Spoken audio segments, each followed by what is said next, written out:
सहानुभूति करने की, यानी कि वैसे लोगों की बड़ी प्रॉब्लम में थोड़ा मदद करने की हर किसी का मन करता है।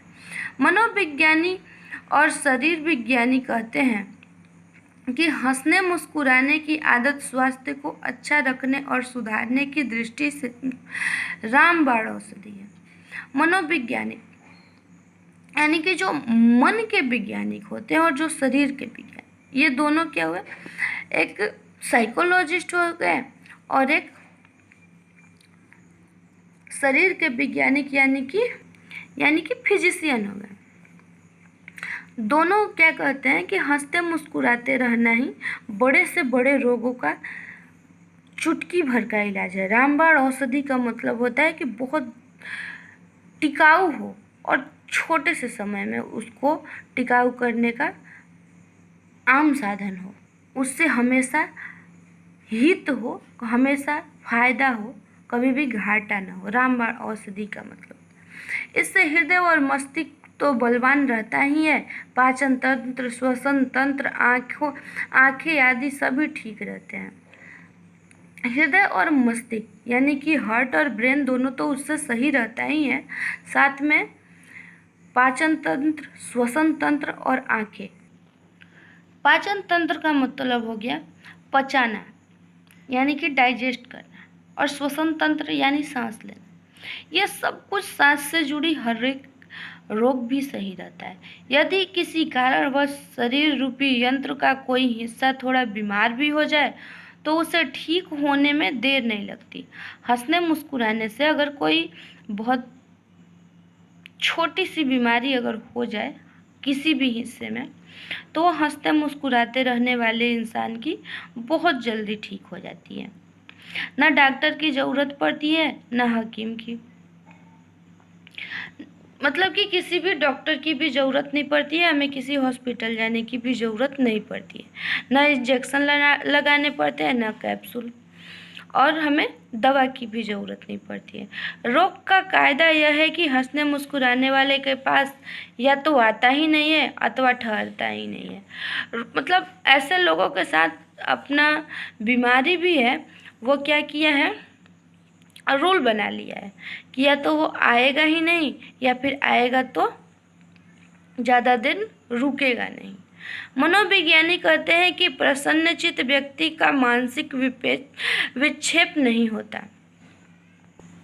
मनोवैज्ञानिकों का कहना है कि जो लोग हंसते रहते हैं उनके मानसिक विक्षेप नहीं होता है, यानी कि उनके दिमाग में कोई बाधाएं नहीं होती है। बुद्धि का डामाडोल होना मनुष्य की सबसे बड़ी हानि है।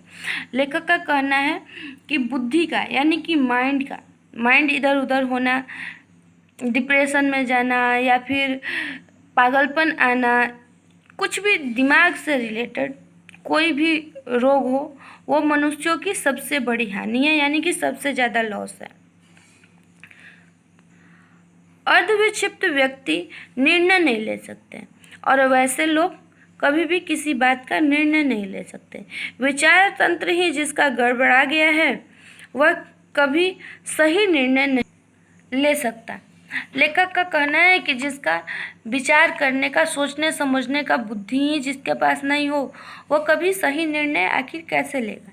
जिसके सही निर्णय नहीं है वह किसी गुत्थी को सुलझा नहीं सकता, और जो सही निर्णय नहीं ले सकता है, जिसका माइंड कोई वर्क नहीं कर रहा है, वो अपनी किसी भी प्रॉब्लम को कभी सॉल्व नहीं कर सकता है, कोई महत्वपूर्ण कदम नहीं उठा सकता है।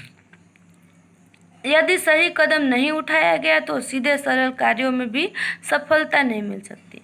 और यदि हम लोग कोई भी प्रॉब्लम सॉल्व करने के लिए जो मेन उसका सॉल्यूशन है वो नहीं निकालते हैं तो वो कभी सॉल्व नहीं होगा, और जिसके पास माइंड नहीं है वो कभी वैसा मेन सॉल्यूशन निकाल नहीं सकता है। सभी मनुष्यों में एक आसान अंग होते हैं, अंतर केवल अकल का होता है। लेखक का कहना है कि हर इंसान के पास सेम टाइप के बॉडी पार्ट्स होते हैं। बॉडी पार्ट्स हर किसी के पास 2 पैर, 2 हाथ, 2 आँख यही है, लेकिन माइंड अलग अलग है।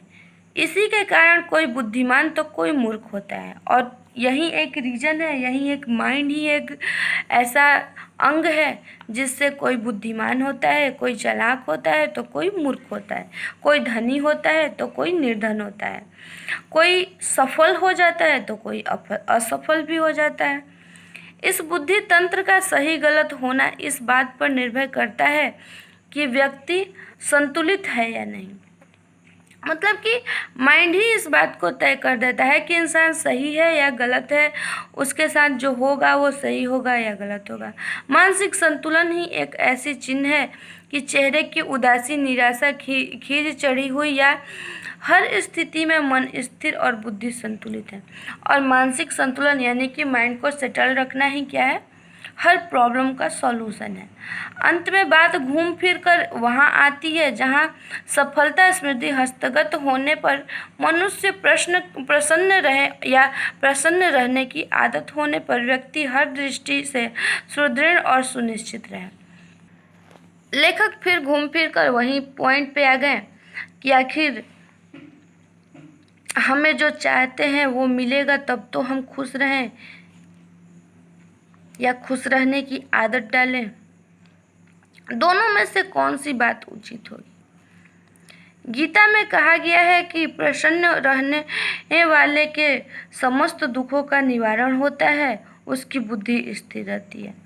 लेखक फिर उसी पॉइंट पे आए हैं कि आखिर हमें खुश रहने लायक कोई रीजन मिले को तब तो हम खुश रहें या फिर अपने दुखों को हम रोते रहें, इन दोनों में से कौन सी बात सही है। तो गीता में भी ऐसा कहा गया है, हिंदू धर्म की भागवत गीता में ऐसा कहा गया है कि हंसते मुस्कुराते और हर प्रॉब्लम को छोटा समझने वाले लोगों के दुखों का निवारण बहुत जल्दी होता है, बहुत जल्द उसका सॉल्यूशन मिलता है और उसका माइंड भी सेटल रहता है। इतना जिसे उपलब्ध है समझ लेना चाहिए कि उसे सब कुछ उपलब्ध है। यानी कि जो अपने दिमाग को स्थिर रख सकता है वो हर कुछ कर सकता है। प्रसन्न रहने की आदत डालना अपने हाथ की बात है। इच्छित सफलताएं मिलने की शर्त पर जो प्रसन्नता चाहेगा उसे सदा निराश ही रहना पड़ेगा। और लास्ट में लेखक ये क्लियर कर दिए हैं कि जो अपना एक्सपेक्टेशन हो, जो अपनी इच्छा हो, उतना अगर मिलने पर ही हम खुश रहेंगे तो हम कभी भी खुश नहीं रह पाएंगे। परंतु जो प्रसन्न रहने की आदत का अभ्यास कर लेगा उसे किसी बात की कमी न रहेगी। वास्तव में वह बुद्धि भ्रम का शिकार ही नहीं होगा। और जो लोग कड़ी मुश्किलों में भी उसका सॉल्यूशन ढूंढने का अपने माइंड को एक जगह रख के उसके बारे में सोचेगा, वो कभी निराश नहीं होगा और उसकी बुद्धि भ्रम नहीं होगी। कभी भी वो अपने दिमाग को अस्थिर नहीं पाएगा। हमारा पाठ ख़त्म हो गया। यहाँ से क्वेश्चन आंसर है, सॉल्व करिए। सॉल्व करने के बाद सेंड करिएगा हमको, कमेंट करिएगा। जो नहीं समझ में आएगा उसका सॉल्यूशन हम बताएंगे।